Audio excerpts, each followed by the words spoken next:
Nicholas Copernicus published his book claiming that the Earth goes round the Sun in 1543, and he died that same year.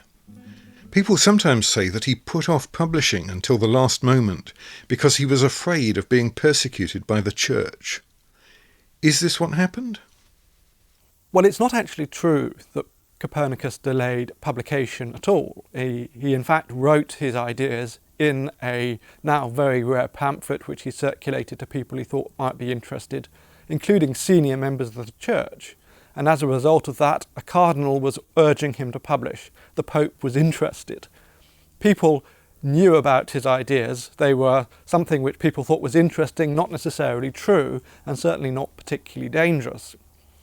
He was concerned that when his ideas got out to a more wider public, he would be subject to ridicule because it's simply so counterintuitive to believe that the Earth is moving at high speed through space. It's something we can't feel ourselves, and there are very good reasons for thinking that it isn't happening. So Copernicus was worried about how the public might view his ideas, and he was something of a perfectionist. He wanted to make sure that he'd presented everything in the best way that he possibly could, and therefore he did delay publication for a very long time, and was eventually persuaded to publish even though he was still concerned that he hadn't quite got everything as perfect as he wanted it. Nonetheless, that was simply not a question of his being concerned about religious persecution. Copernicus was a churchman himself, although probably not an ordained priest. He was a canon of Freiburg Cathedral. He had good relationships with senior members of the Church, and in fact his mathematics was used by the Catholic Church when it came to do its calendar reform later on in the century. It's probably notable that when his book was eventually published, the reaction was fairly muted, and one modern scholar has actually called his book the book that nobody read. If you were to try and pick it up today, I would challenge anyone who's not a trained mathematician to get past the second chapter. So you may say, therefore, why does he delay publishing till 1543?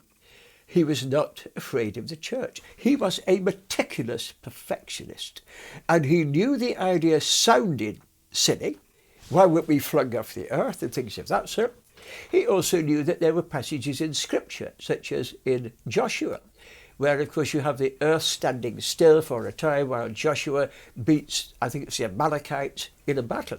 So is there not Scripture that the earth does not move? But you have to bring a number of things in here. The medieval church, the Renaissance church, was never, ever fundamentalist.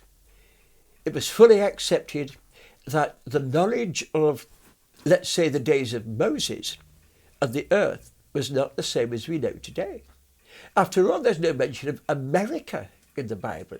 There's no mention of the North or South Pole in the Bible. But these were all known by Copernicus's day.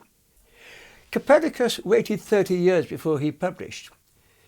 Yet, when you look at Copernicus's book, and most of the people who go on about the persecution of the church and science don't bother to read these books, I may say. They approach it from what I call the Mickey Mouse school of history. You believe what you were told, what you were told, what you were told. But read the books. And if you actually bother doing so, where Copernicus's prints in the flyleaves of his great De Revolutionibus Orbium Coelestium and the motion of the celestial spheres, 1543, a letter he has received from Cardinal Schönberg of Capua, a German, from the sound of his name, a German cardinal holding an appointment in Italy. And what does Schönberg say? My dear Canon Copernicus, we hear that you have an idea that the earth may rotate around the sun, and explaining the planetary motions differently. We are very interested in this in Rome, and we'd like to know more. And if I send a scribe to you in Poland, will you let him copy out your papers? All there is in this suggestion is that Copernicus is being respected as a great scholar. Nobody is saying, we want to get this so we can burn you at the stake, my lad. No. And Copernicus was so proud of that letter, 7 years later, he included it in his book. So the idea, therefore, that Copernicus was somehow hounded by the church, afraid of the church, simply don't wash. So where is the persecution? If you want to know whether there really is persecution, who said what to whom and what it meant, go to the original sources. Read the original writers. Don't go to the Mickey Mouse School of History. Copernicus did put off publishing his book, not because he was afraid of being persecuted, but because the scientific evidence wasn't that strong, and he was afraid of looking foolish. Next time, we'll look at what happened in the years after Copernicus. Was the church opposed to scientific progress?